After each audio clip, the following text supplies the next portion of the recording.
Assalamualaikum warahmatullahi wabarakatuh. Selamat pagi dan salam sejahtera untukmu semua. Om Swastiastu, Namo Buddhaya, Salve, salam kebajikan. Yang terhormat Rektor Universitas Timor, yang saya hormati pimpinan fakultas, panitia dan dewan juri, dan yang saya banggakan segenap sivitas akademika Universitas Timor. Pertama-tama, marilah kita panjatkan puji dan syukur kepada Tuhan Yang Maha Esa, karena atas berkat dan perlindungannya kita semua masih menikmati anugerah kesehatan dan keselamatan sampai saat ini. Kita juga patut bersyukur karena kita diberi kesempatan untuk berjumpa walaupun tidak secara langsung karena situasi sedang tidak memungkinkan. Hadirin yang saya hormati, tantangan bukan untuk dihindari, tetapi untuk dihadapi. Sudah lebih dari 1 tahun kita semua dihantui dengan adanya pandemi virus corona. Tidak hanya di Indonesia, tetapi semua negara telah merasakan keganasan virus corona. Virus yang merebak di akhir tahun 2019 ini telah merasakan seluruh umat manusia. Berbagai upaya penanganan dan pencegahan telah dilakukan oleh pemerintah maupun tenaga kesehatan, tetapi hasilnya tetap sama. Hal inilah yang membuat masyarakat semakin resah. Pandemi virus corona mempengaruhi semua sektor kehidupan. Salah satu sektor yang terkena dampak dari pandemi virus corona ialah sektor pendidikan.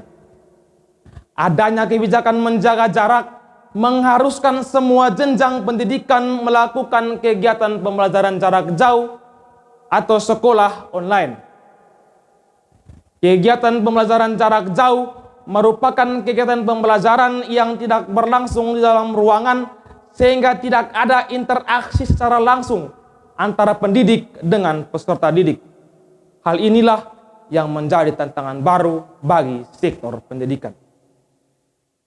Dalam pelaksanaan pembelajaran jarak jauh, para pendidik berupaya untuk mempersiapkan bahan ajar agar materi pelajaran dapat tersampaikan dengan baik kepada peserta didik.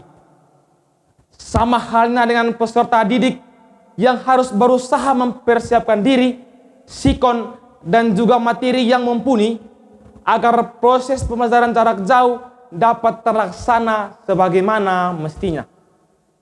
Oleh karena itu, dunia literasi informasi berbasis teknologi sangat berperan penting dalam proses pembelajaran jarak jauh di masa pandemi. Para peserta didik dapat dengan mudah mengakses berbagai informasi terkait pendidikan melalui perangkat teknologi yang telah diciptakan. Literasi informasi berbasis teknologi mencakup kemampuan mencari informasi secara online lalu mengolahnya menjadi bahan pembelajaran.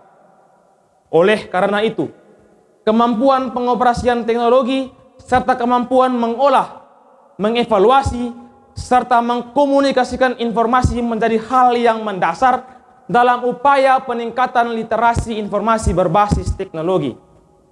Padahal, jika kita merujuk pada hasil Survei Digital Nasional 2020 yang dilakukan Kementerian Komunikasi dan Informatika serta Kata Data Insight Center, indeks literasi digital masyarakat Indonesia belum baik, masih di level sedang dengan skor 3,47 dari skor tertinggi 5. Maka yang menjadi pertanyaan kita sekarang ialah strategi apa yang harus digunakan agar literasi informasi berbasis teknologi dapat terlaksana.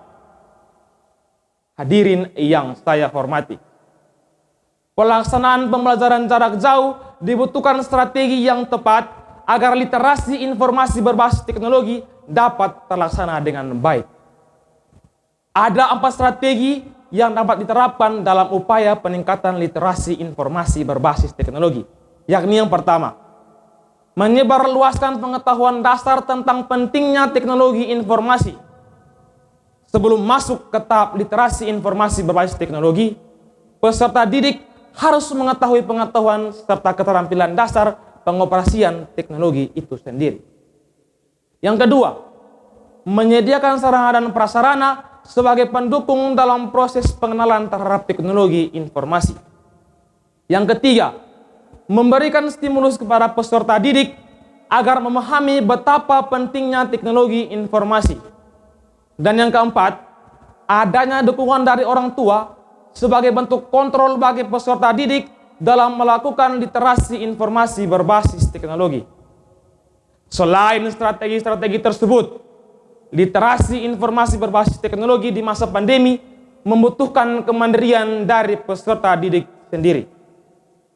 Kemandirian peserta didik diwujud nyatakan pada usaha peserta didik dalam mengakses informasi, lalu mengolah, mengevaluasi, serta mengkomunikasikan informasi tersebut menjadi sumber pengetahuan.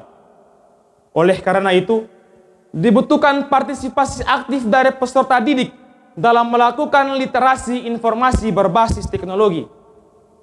Hadirin yang saya hormati, pandemi virus corona menjadi tantangan baru bagi sektor pendidikan.